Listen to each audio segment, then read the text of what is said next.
Good morning and happy Monday. It is the week of Thanksgiving. I know a lot of us have plans, whether it's to travel or host family or just cook a Thanksgiving dinner at home for our immediate family, whatever it may be. Maybe you want to go shopping. Maybe you skip Thanksgiving. Whatever you do this week, I'm going to have the forecast for what you need to know. And one thing I want to talk about is that I know that a lot of people have been talking about this massive winter storm that's going to hit the Midwest and all these other details associated with it, like accumulating snow, strong winds, and all that. I'm here to tell you that we are not looking at that. There's a part of the country that will see a little bit of a winter storm through Thanksgiving, but that's not going to be us. That's actually going to be east of the Great Lakes into the northeastern region of the United States. So here we don't really have to worry about that unless you are going to be driving or flying east for Thanksgiving. Then you may have to keep your eyes on the skies and the forecast for where you're headed out east. But if that doesn't pertain to you and you're staying within this area or traveling within the Midwest, you shouldn't really have to worry about any sort of winter storm other than maybe a few flurries. Here's what it looks like outside right now from Bethany Lutheran College in Mankato. Really not a whole lot going on this morning. We're just dealing with some cloudy skies. You may even see a few stray snowflakes in the mix here and there, but that would be all we see today. We're not looking at flurries. We're not looking at accumulating snow or anything like that. Just a couple stray snowflakes are possible. Temperature-wise, most of the area is in the 30s, but the farther west you head, the colder it's going to get. We're seeing temperatures as cold as 22 degrees in Marshall with 23 degrees in Olivia, 24 right now in Redwood Falls with 25 degrees in Slayton and Windham. We're sitting at 27 degrees in New Ulm, St. James, Jackson, and Worthington with 28 degrees down by Esterville, 29 holding on in Fairmont and in Hutchinson. The rest of the area sitting in those low to mid 30s, currently at 31 here in Mankato with up to 35 degrees right now in Mason City. Winds are a little breezy for most of the area coming out of the northwest, anywhere from really 10 to about 25 miles an hour, which I know is quite a wide range of wind speeds, but this is kind of what we're looking at through the day today. That being said, we are dealing with a wind chill, so it does feel a little bit colder out there, feeling more like the single digits out west to the low to mid 20s on the warm end. So the farther west you head, the more you're going to want to have more layers because we are feeling more like 7 degrees in Marshall with 8 degrees for what it feels like in Olivia. Feeling like 11 degrees in Redwood Falls, Windham, and Slayton with 15 for what it feels like in Fairmont and Worthington.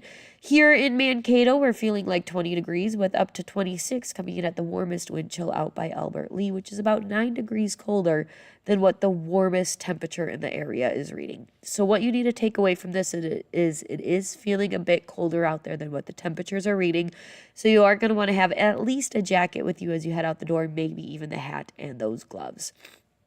Taking a look at the winds for today, I wish I had better news that winds are going to be light, but they are going to be on the breezy side. So we are going to be dealing with a wind chill throughout the day.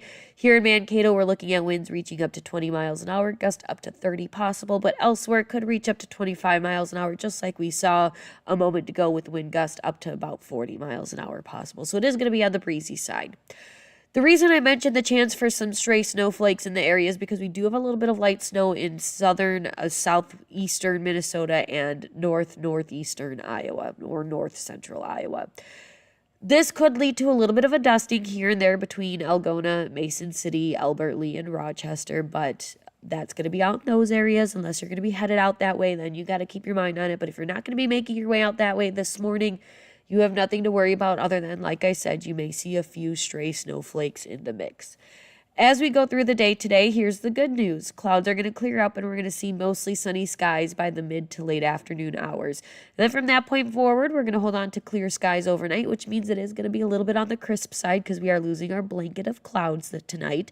Tomorrow we'll wake up to some sunshine and we're going to hold on to that sunshine for the first half of the day until those clouds thicken up going into tomorrow afternoon and evening. Tomorrow night, there is a chance for some very light snow, more like flurries possible along I-90 and south into northern Iowa. Are we looking at accumulation? Not at this time. Maybe a dusting on some surfaces, but overall, Not looking at more than a trace amount of snow. Again, dusting at most likely flurries. Here's a look at your turkey planner for today, whether you're hitting the roads today or maybe you got to pull the turkey out today, depending on how big it is, things like that. Start thinking about those things. Temperature-wise, we're going to hover in the upper 20s for a high of about 29 degrees through the afternoon hours, and then they're going to drop going into the evening. Tonight, it is going to be quiet but crisp out there with a low of 18 degrees by tomorrow morning. Here's a look at your extended forecast. There's a chance for some flurries throughout the day and night on Wednesday coming up through the first half of this week. Temperature-wise, we're going to be in the upper 20s.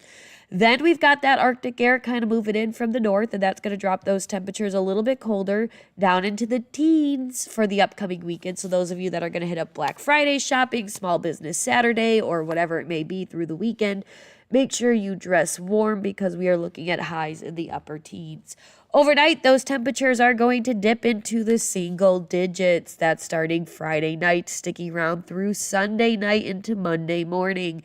It is going to be a cold weekend out there. Our first bitter weekend of the winter season, if you will. So make sure you have what you need ready to go.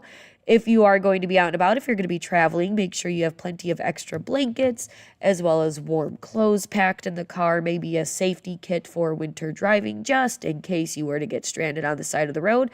Not saying that we're looking at snow, so you don't have to worry about that, but maybe your car were to break down or something, you want to make sure that you have enough water, snacks, and warm clothes for everyone in your car or blankets as we go into that first full week of December, which will be after this weekend. Temperatures are going to slowly rise back up into the mid to upper 20s as we go into the middle of next week. So just a quick cool down coming our way, giving us a taste of that Arctic air, and then we'll start to warm up going into next week. That's actually all I have for you guys this morning. You can catch me back here a little bit later this morning, as well as tune in to Cato Living today at 4 p.m., as well as catch a look at your local news, weather, and sports tonight at 5, 6, and 10 p.m. Have a marvelous Monday and stay warm.